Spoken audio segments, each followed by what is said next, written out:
Welcome, dear viewers, to a new episode of Dialogue Horizon. In this episode, we'll cover the most important issue these days, which is the Grand Ethiopian Renaissance Dam. This is now the hot issue in the media, as it is accompanied by certain other issues in the borders. So we will try to give the viewer an insight about the whole story of the dam itself and the negotiations and what were the stumbling blocks on the process of the negotiation, which now Sudan withdrew from these negotiations. We will cover the answers from our guests here. That's why I'm glad to have an honor to host with me in this episode Ustaz Hisham Abdullah Abdukahin. He is the legal advisor of the Ministry of Irrigation, but the most important thing is that he is a member in the negotiation team of Sudan. So he'll cover this aspect of the episode.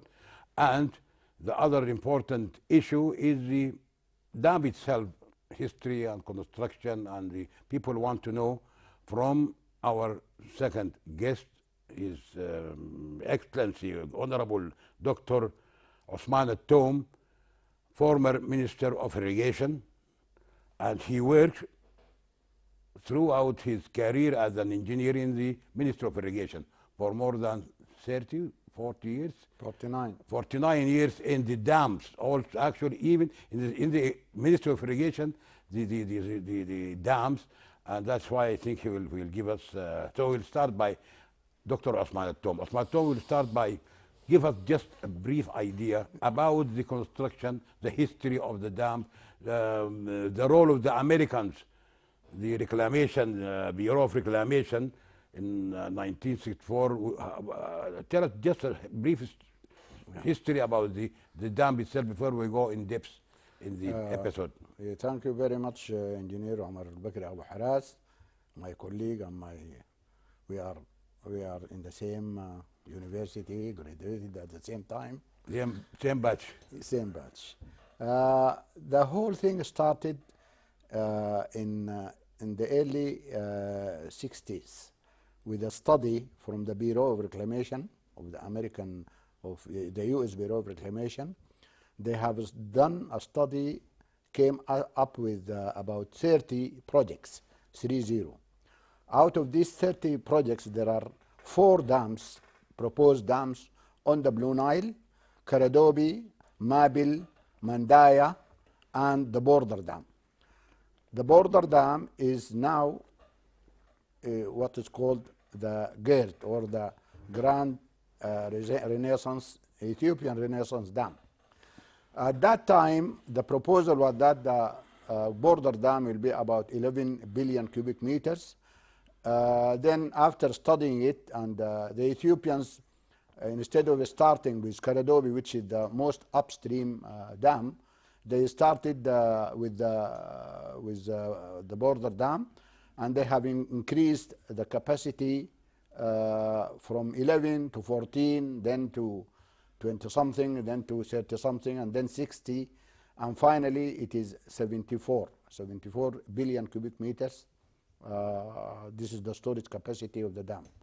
The height is about 150 meters high, with a concrete body in the middle, and what we call a saddle dam on one of the sides, just to close a certain tributary that is coming to the dam site. And this saddle dam is the biggest, is a part that is storing most of the water. The concrete dam stores maybe about 14 or maximum 18 billion cubic meters, but the saddle dam goes more than 50 billion cubic meters. The studies went on, and it has been going on. Sudan and especially Sudan contributed to follow the negotiations. Even the work started in 2011. Meles Zenawi notified Sudan through the minister at that time, Kamal Ali, before they started, telling him that we are planning to start a dam at this site informally when Engineer Kamal Ali was visiting Ethiopia at the time. And then they have started it in 2011 under the name of X, Dam X. And then it became the Millennium Dam. Millennium Dam. And then finally it became the Renaissance Dam. This is generally the history behind the whole thing. That's good. The Sadil Dam on one side or both sides? On one side. One side. The concrete dam is between two mountains, actually. The two concrete hills. between two mountains. Yeah, that is a concrete dam, very strong, because the concrete itself is what we call rolled concrete. That means you pour the concrete and then you move over it with the rollers so as to compact it. And it is sitting on one side on one mountain and on the other side on the other. Beyond the left, if we can call it that way, the left mountain, there is a tributary that was coming so to the cuts side. of water, directing the water to the main body, to the turbine. Okay. Yeah, and so they have built the Sadil Dam on that side, and that is a rock-fill dam on the other side. Rockfill. Rock-fill dam, yeah. Filled by rock. Yeah, by rocks, what we call rock-fill dam. No concrete.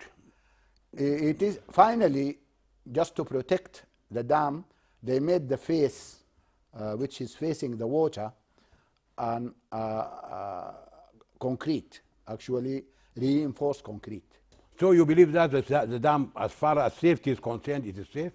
I think so. I think so. The concrete dam, there is no doubt about that. There are no major openings even in the dam. It is some sort of a solid dam. The Rockfill Dam, which is the Sadil Dam, it has been improved. It has the embankment has been increased by twice, so that to make it safe. The face was done reinforced concrete. Even under the face, they have made a cut-off wall, which is 40 meters below that one. Okay, just to not to allow any water coming under the dam. Okay, I will come to the detail later after I ask my friend to give a brief exactly as you did. You gave the brewer brief idea about the dam, the construction, and the idea. Also, you want Ustad Hisham Abdullah Abdukahin to give, as a negotiator, member of the negotiating team of Sudan, to give the history, just a brief history to the viewers about the negotiation, the talks, when did it start, and till this moment. Just give a brief idea about this. Later, when we come, we'll discuss in detail, as we did with Osman al-Tom. Okay. First, thank you very much, Umar. I'm very honored to be here with you today, and Engineer Osman al-Tom, to discuss this very important issue of the Grand Ethiopian Renaissance Dam. As Engineer Osman al-Tom mentioned, the negotiations officially started with the official notification when Ethiopia notified Sudan and Egypt with its formally in around March 2011. So we can say that this is the date on which the negotiations actually started. So we are, in a couple of months, we are approaching 10 years of a long process. The negotiations took different formats and went through different phases. The first few phases, it was through ministerial committees. So there was at some point meetings among the ministers of irrigations of the countries. So there was, like, we can call it the three-member Minister of Irrigations committees. Then at some point it was expanded to include the Minister of Foreign Affairs, so it was a six-party At some later point, it was even 9-party, which included Minister of Foreign Affairs, Minister of Irrigations, and the heads of intelligence agencies of the 3 countries. So that we could say this is a political and leadership track. But there were also different phases of technical negotiations, starting in 2013 with what we call the International Panel of Experts. That a panel of experts which was consisting of 10 renowned experts, 2 from each country, plus 4 internationally selected members who looked at the dam, at the engineering designs, at the studies, and recommended improvements, as Osman was mentioned, and later we'll discuss on the safety elements and so on and so forth. That was 2013. In 2015, the work that happened between 2011 and the work of the International Panel of Experts, all of this and the meetings among the ministers and leaders and the technical discussions led to the signing of the Declaration of the Principles. This is a very important document. It's called the DOP. It was Declaration of the Principles. It was signed. It was signed among the heads of states of the 3 countries. It's a legal agreement. And what it does is basically it gives the reference and the framework for discussing and negotiating on the Grand Ethiopian Renaissance Dam. The Declaration of the Principles is the only legal document now we're using as the reference and the framework, setting the framework for the current negotiations. And basically what is the Declaration of the Principle is a document that includes 10 principles, which we can explain later, that will govern the framework of discussion. And also it is a document on which it called for reaching an agreement on the filling and operation of the Grand Ethiopian Renaissance Dam. Then from 2015 and onwards, there was a lot of several technical committee. There was a TNC, which is the Tripartite National Committee, which was formed among the 3 countries. Ending in 2018 with forming what they call the National Independent Scientific Group in each country. And this independent scientific research group also looked at some of the design and issues and met among themselves and discussed. All of this led now to the final phase of negotiation. We started in 2019 with the negotiations now converging all the tracks, the technical tracks, the political tracks, and the legal tracks in one platform, which was led by the United States government between November 2019 to February 2020. During this round, we discussed the outline of the agreement. We made progress based on all of the work that has happened in the previous 9 years. But then the negotiations stopped in around March. And then in April, there was a round which was sponsored by, under the initiative of Prime Minister Abdullah Hamdok, to bring the parties back together to negotiations. Again, that lasted around a month or 2, where we made further progress. And in June, after the process being stuck for so long, we ended up in the Security Council. Egypt took the issue to the Security Council, and all 3 countries went there to explain its position, as well as, of course, Sudan was there. We made submissions to the Council. And this is the point at which the AU offered to lead the process, to bring again the countries and propose an enhanced process, which we can explain later, which we can now call the AU-led process. So this is now the last process, which started in July 2020, and it's still now continuing as we speak. Okay, that's a good brief idea. Thank you. That's very good. We'll talk about the principles. Just to give an idea later, after we go deep in the episode, about the principle. The most important part of the principle, as you are saying, that this is the end. This one is the only document on which the whole negotiation is based. Yes. Okay, and then we'll see what the role of the AU. Okay, we go back to Dr. Osman Tom. Osman Tom, okay. as Hisham he mentioned, this is also a history about the negotiations, which will gradually will go in depth. Okay, you told us about the dam, the construction, the history of the dam, and you said where are the turbine located in the concrete or the turbine? Because the main objective of the Renaissance dam, the Gear dam, is for power generation, Yeah. not for catching water or harassing water, or Yeah. it is just water will come to the high tide to the low tide, generating power. Where are these turbines located, and what is the maximum capacity of the generation of the Gear? The turbines are located between the concrete body and the saddle dam, in between them. So it is not not in the concrete body. The concrete body is a solid body with very few openings just to pass the water during the flood season. But the turbines at the beginning they were 16 turbines.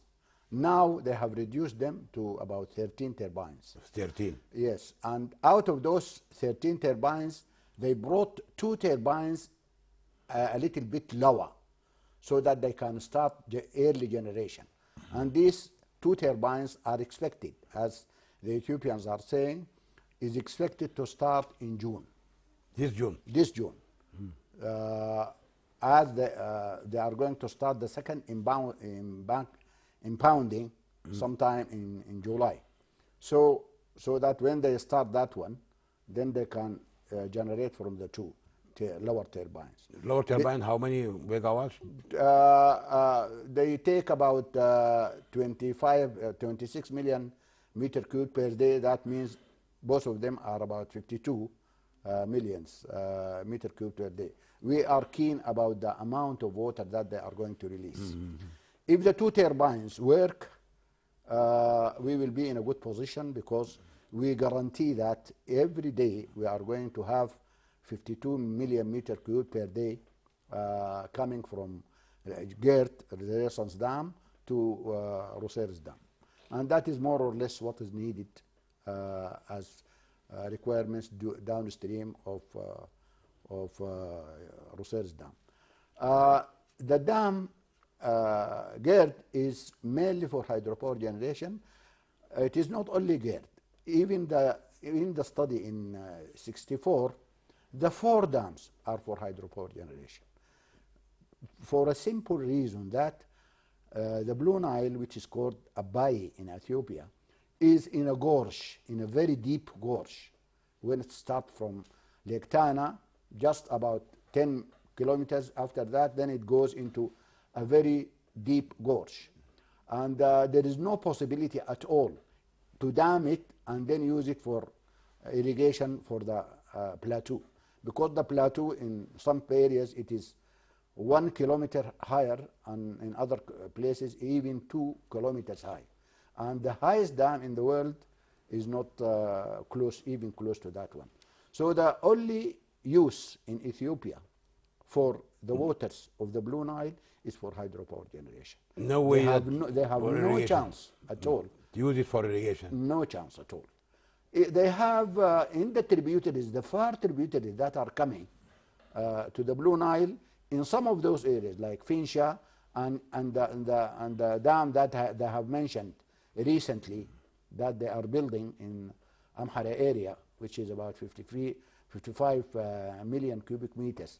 By the way, 55 million cubic meters. Million or billion? Million. Millions, it's so small. Yeah, it is less than the requirements of a Jazeera scheme for 2 days. Less than 2 days of the... So it's a very small dam. Very small dam. Only 55. I thought Only 55 million. Not billion. Meters, Okay. million cubic meters. So they can do some small dams, and they have started with that with Finja. Just like Sinar Dam, for example. Even more, even less. Less than Sinar. Sinar Dam is 300 million cubic meters now. 300. Yeah. this At the beginning it was 900. This is a joke. Now yeah, it's a joke. It's a small one, just like what we do in Zero Atash in any of the Yeah. So people should not be worried about that because people have to be careful. Yeah. to the viewers. It's very important because I myself I thought that in some of what readings I saw it is 55 billion, No. almost similar or equal to the Renaissance dam itself. No. Now you are saying 55 million, Million. which is like Sinaro even less than Less, Sinaro. So it is exactly the requirements of Jazeera scheme for less than 2 days. Less One than- and a half day only. this is very, very interesting. Yeah. So people should be careful about figures. When they see figures, they don't have to write articles about this. So this is only 55, so just forget it. Yeah. It's something peanuts. Yeah. Okay, we go back to our friend to Stas Hisham. As a negotiator in the team of the negotiating team of Sudan, which is very important now.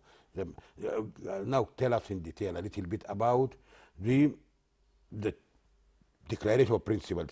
Just brief about that. What are the most important issues on which that you said that the whole negotiation are based on this document, and then you tell us about the role of the African Union, because the Sudan position, we will come back to this again, stands on this issue. Yes. After we give the viewer the idea, then we go back why Sudan is resorting back to the African Union experts, and why Egypt and Ethiopia, they took one side and left Sudan on the other side. This will come after you answer our question about the declaration of principles by the presidents and the role of the African Union. Just a brief idea about this. Yeah, thank you very much. I mean, as I mentioned, the declaration of the principles, basically they talk about, they list around 10 principles. 10 principles. And among these principles, I would highlight 3, which are very important, on which Sudan has actually based its own negotiations position. Our negotiating positions from the beginning of this process has been based on international law. And there are very important principles under international law which govern this kind of situation, which is the use of transboundary waters, or international rivers, we call them. And one of these principles is called the principles of equitable and reasonable utilization of water without causing significant harm. Meaning, all the riparian countries, riparian meaning the countries that share an international river, like in this case the Blue Nile, on which the Grand Ethiopian Renaissance Dam is built, all the countries have a right to build or use the river in a reasonable and equitable manner without causing significant harm. So these 2 principles are in the declaration of the principles. These are international law principles included in okay, there. okay. And this is why Sudan agreed to negotiate, because these are the principles of international law that will protect the interest of Sudan. Accordingly, and then there are other principles included, for example, the principle of cooperation. There is a principle of concluding the studies on the environmental and social impact of this river on Sudan. There are principles regarding dispute resolutions, but the most important 2 principles, which is the equitable and reasonable utilization of water, and not to cause significant harm to the downstream riparians. Accordingly, our negotiating position has been that Sudan recognizes Ethiopia's right to build the dam for its economic development, the same way Sudan has built dams, Roseris, Sinnar, Merowi, Kashmir Girba, Adbara, all of these dams. Egypt also built dams, Swan High Dam, and so on and so forth. We feel that, or we think that Ethiopia also has the right. However, this right, with right comes responsibility, which is the responsibility not to cause significant harm. And I think it's important that we talk about the harms that we are worried about. The dam has benefits to Sudan, later on Dr. Usman could talk about, but there are negative and serious impact. Any dam in the world will have serious environmental impact if not mitigated and addressed through a legally binding instrument.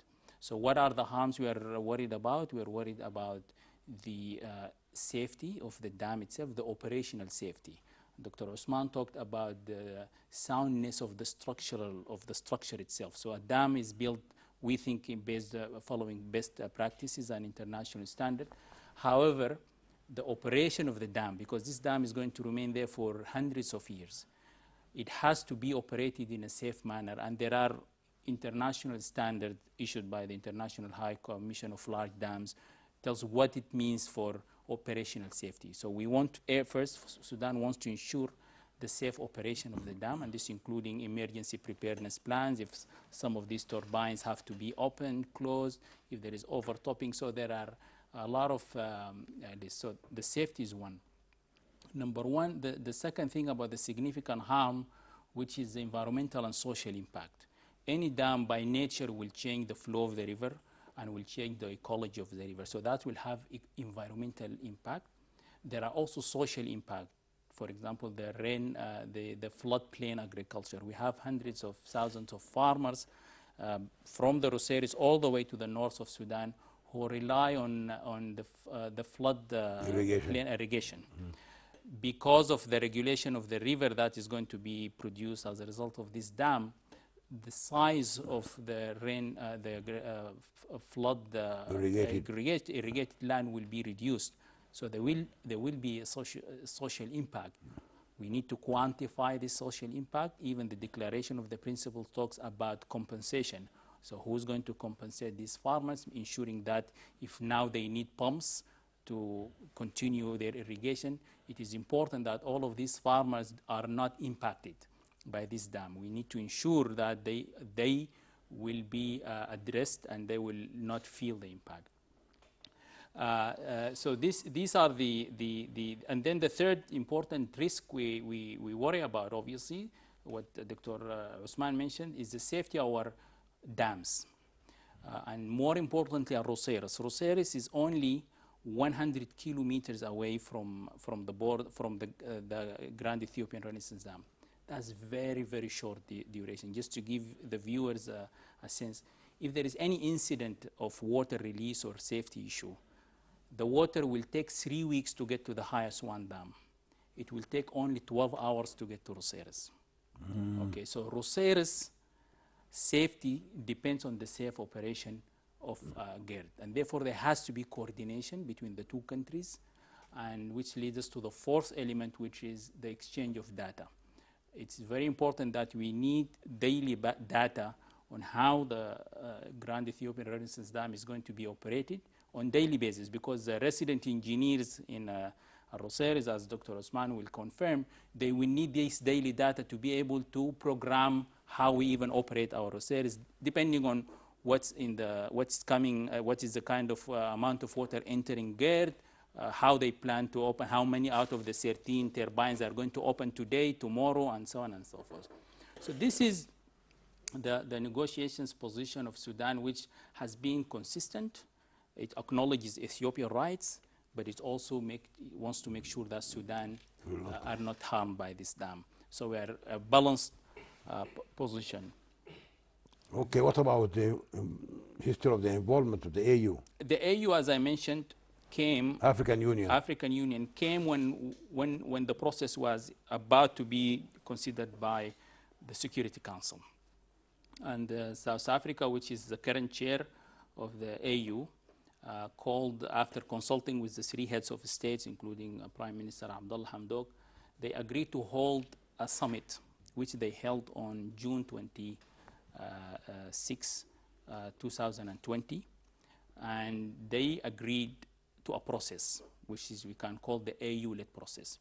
Basically, what the process is that the three countries negotiating teams will be augmented with 5 observer countries, Kenya, Congo, Mali, and South Africa, 4 plus Egypt, but Egypt is a negotiating country, because these are the 5 countries which are members of what is called the Bureau of Assembly of the AU. So these countries will be invited as observers. In addition to the United States government, the EU will also be invited as observers. And in addition to that, the AU will bring experts. They call independent experts. They are not employees of the AU. They do not belong to a particular government. They are independent experts. 4 of them were brought in They are all renowned international law experts in dispute resolution. For example, Africans or not Africans. They're all, all Africans. all are Africans. One of them, for example, is a retired judge who was a deputy head chair of the International Court of Justice in The Hague. He's from Madagascar. There is a professor of international law from South Africa. There is a professor of international law of South Africa, and so on. So the experts plus the observers plus the negotiating teams are called, according to the AU process, the augmented committee. And a communique was issued with this, that the augmented committee will work together towards resolving these issues. Unfortunately, the actual process did not work that way. From the beginning, it was very clear, immediately after the issuing of the communique, and with the withdrawal of the issue from the Security Council and the resumption of negotiations, that it was only Sudan that was interested in the augmented committee operating as augmented committee. The other two sisterly countries, Ethiopia and Egypt, were just insisting on not giving any space to the observers or the experts to talk during the negotiations or offer anything. They said only the three countries, which created an issue, because if we tried the three countries talking directly for 9 years, we didn't get anywhere. If the three countries were able to do it themselves, we would have done it. We would not have ended up in the Security Council. There would have been no need to go to the US government.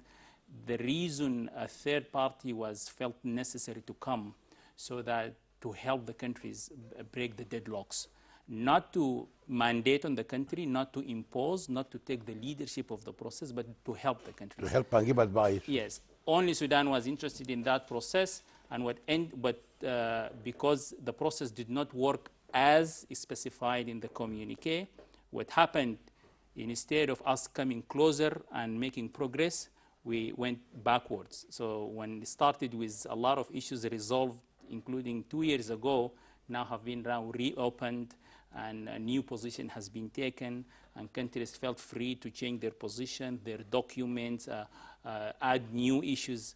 And that is the reason for the frustration of Sudan, that not only the process is not working as it was supposed to work, it is now contributing to losing previously achieved progress. Gained, yeah. Yes, and therefore we took a very strong position that unless the process is augmented and we operate and give space to the process as designed to operate, or we stop here and think of how we could go to a forum that is more conducive to helping the countries bridge the gap and reach a conclusion. That's very good. It's a very good summary, actually, elaboration on these issues, important issue. But Dr. Osman Tom, one of the issues is a very important statement which he mentioned. This is actually he's telling facts. He's not adding anything from his. This is the facts. Now it's very clear to me and to the viewers. Yeah. He mentioned about, okay, the advantage and disadvantage of the GERD itself to Sudan, and the risk or the side effect, or we could call it the adverse effect of the. Can you just give us about this? Because you worked in the dams in Sudan for a long time. Thank you very much, Engineer Omar. Hydropower dams, the character of hydropower dams is that they store water when it is in plenty and release it when it is scarce. So GERD, being a hydropower dam, is going to store during the flood season. So we are not going to face floods as we have faced them this year. And it is going to release more water during the recession period.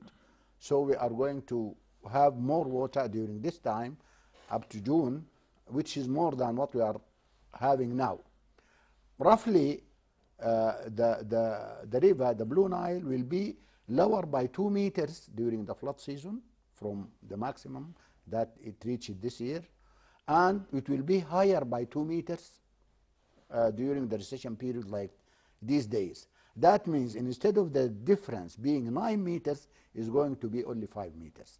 This will allow Sudan or the farmers, even the small farmers, to pump water easily and at a very low cost.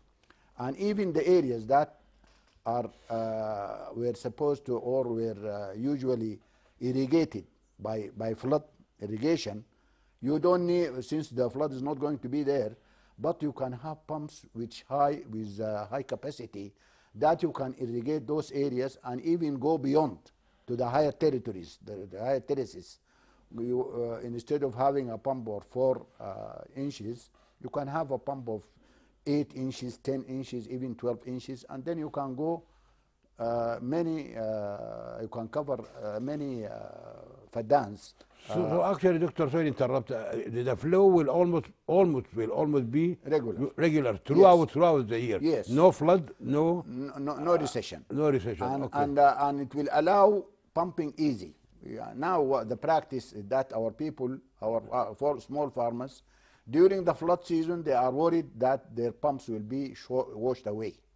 And during the recession period, they have to take them down To the river. So they have to have a small pump.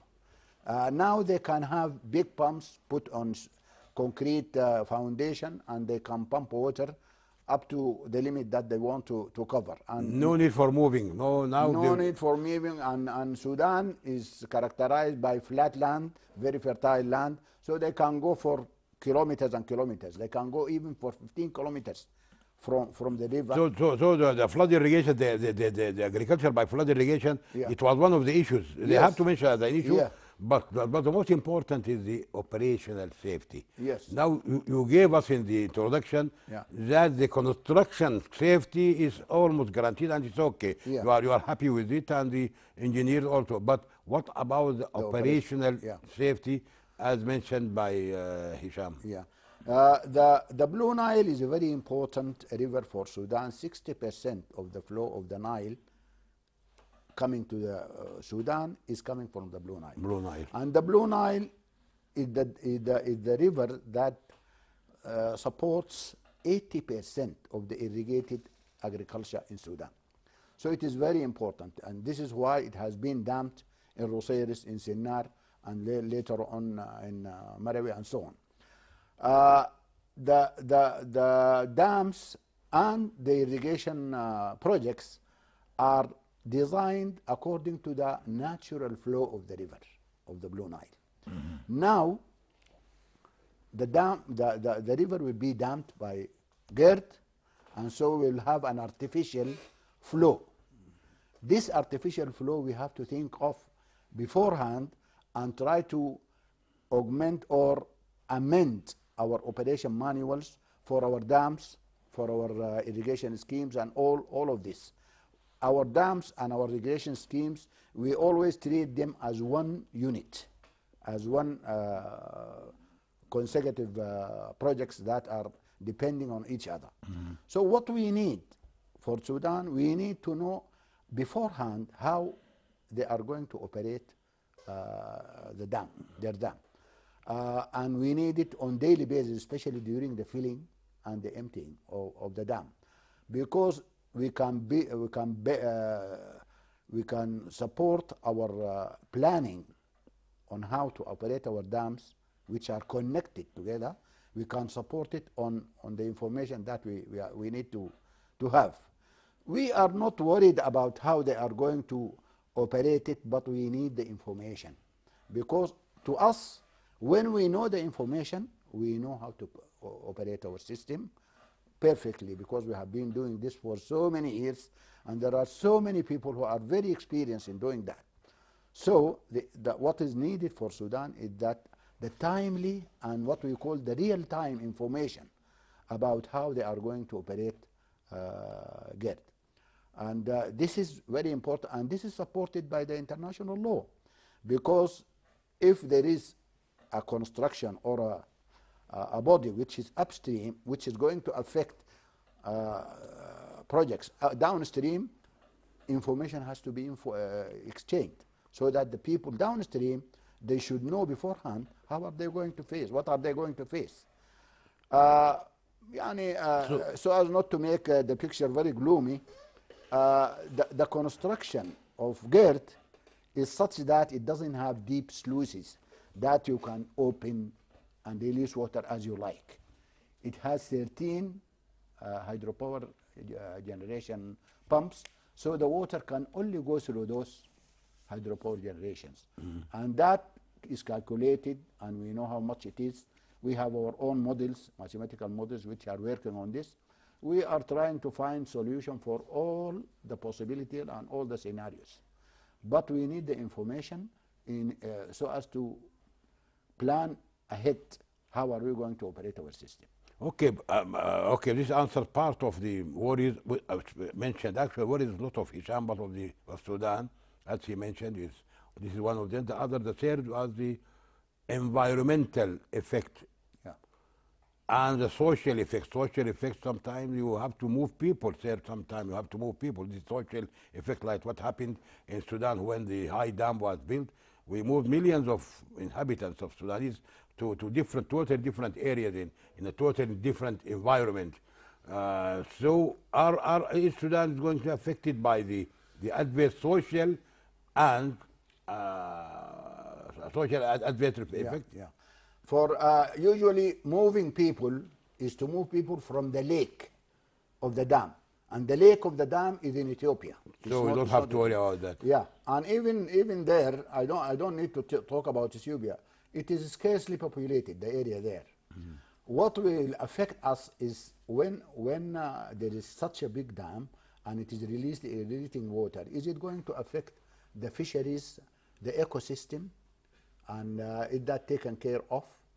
The brickwork industry, is it going to be affected? Are we going to not to have because this dam is going to capture most of the silt that is coming or the debris that is coming. So these are the things that you need. Regulating the flow, I think, to my understanding, it helps the people around, because now the social and economic difficulties we have faced this year because of the flood are no longer going to be there. But there are some issues that people have to take care of. I mentioned the issue of the pumps, and His Excellency Kahin mentioned about the pumps. The government needs to support the small farmers in acquiring pumps so that they can irrigate the lands that we usually was irrigated by flood, and go beyond that one. So this is he mentioned that's why one of the worries. Yeah. Who is gonna compensate? Compensate for that. Who is the primary beneficiary Yeah. of the dam? Yeah. The Ethiopian government. Yeah. So they have to be prepared to pay some compensation. That's what we mentioned about this is one of the compensation. Yeah. Okay, removing people or taking people out of their area is not a headache to us because it is other highs in Ethiopia.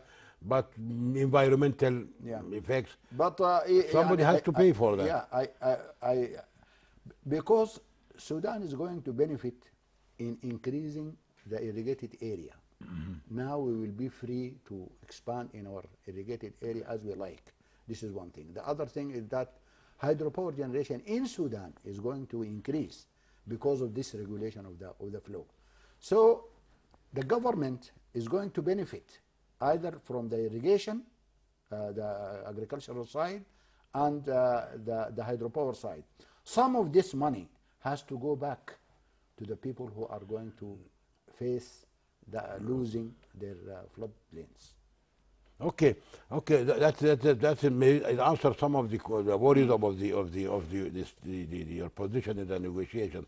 Also, both of you forgot something about the time, the feeling of the time. Is no longer an issue? Did you agree on the time?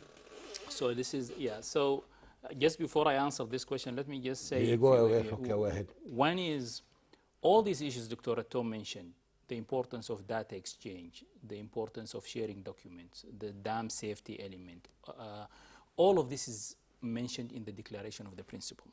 So this is not demands that Sudan is just asking. This is something we agreed to. We are going to address in the final. Just one also word on the environmental and social studies impact. You will not be able to understand the impact unless you study. And under the declaration of the principle, there was a requirement that we, the three countries, will have to jointly study, because the study has to be joint. Otherwise, each country will dispute the outcome of the study.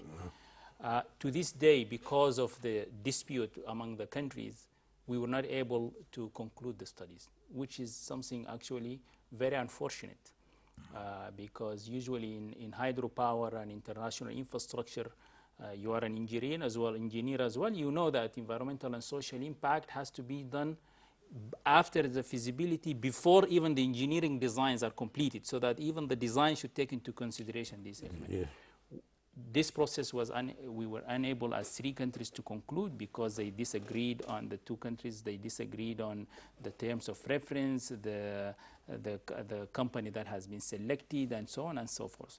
And this is not good for Sudan, because all the environmental and social impact actually are on Sudan.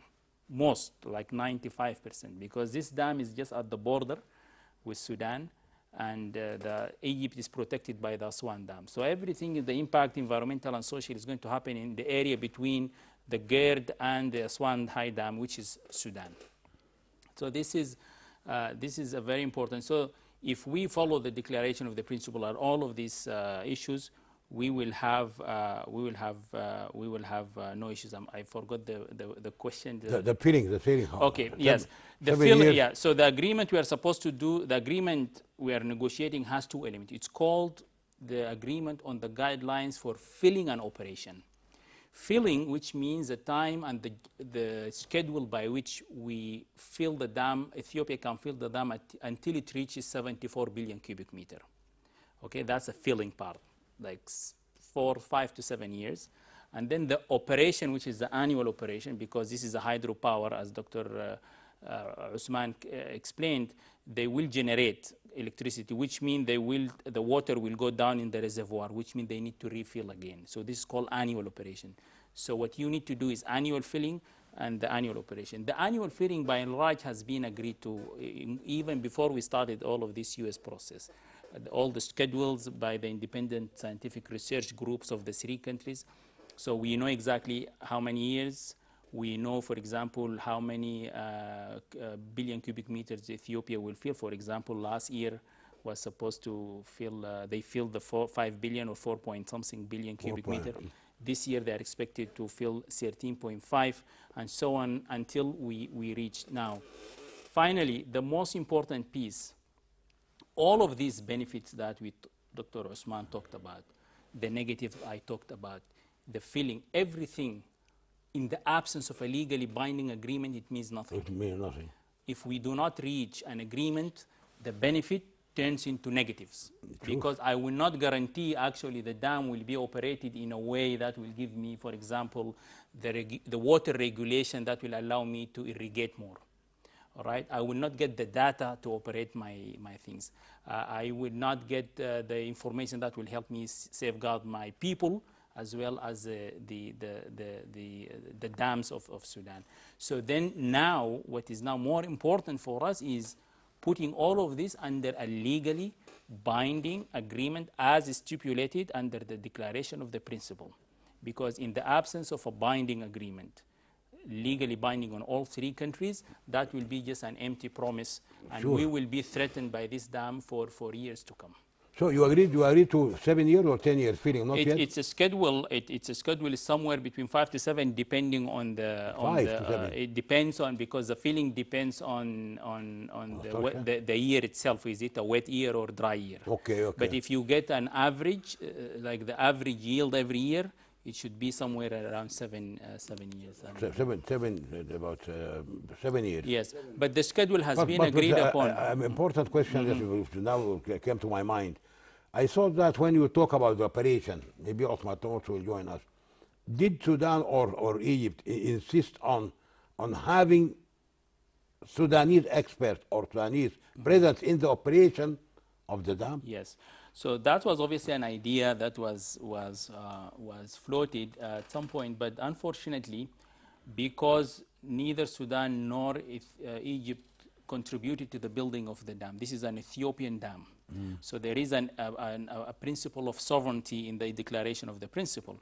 I don't think Sudan would agree that our dams will be run by other countries, or Egypt would agree. So Ethiopia, for Ethiopia, of course, the principles of joint operation.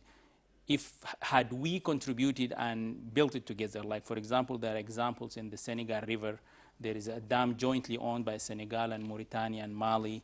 There is another dam, for example, built jointly by Brazil and one of its neighboring Latin American countries.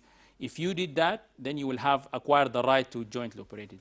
But in the absence of joint operation, we have agreed on a joint technical coordination committee from the ministries of irrigation of the three countries that will jointly ensure the overseeing of the implementation of the agreement and ensuring that they will resolve any issues of operation that might come during either the filling or the operation.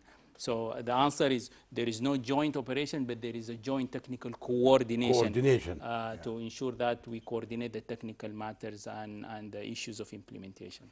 That's important. Okay, Dr. Osman, yes, you can add because we have few minutes to. Okay, actually we lost a very golden chance.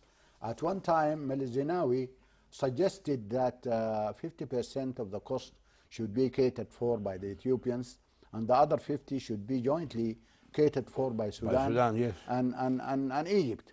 The Egyptians refused to that because they were thinking that the dam is not going to be built. Ethiopia does not have the money to do that.